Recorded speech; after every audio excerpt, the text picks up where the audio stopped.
In front of me is HUAWEI Nova 12i, and today I would like to show you how you can manage apps permissions. Begin by opening Settings and scrolling down to access Privacy section. Then click on Permission Manager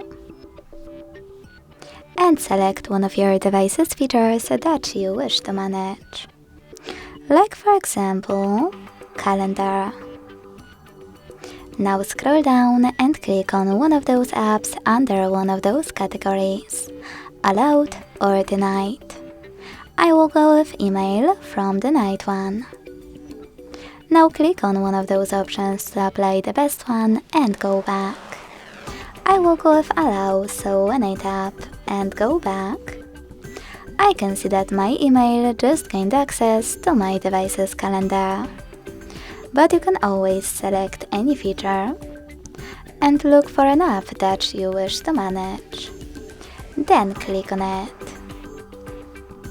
Now instead of selecting any of those options, select See All Permissions at the bottom and manage all of those only for chosen app, the same way.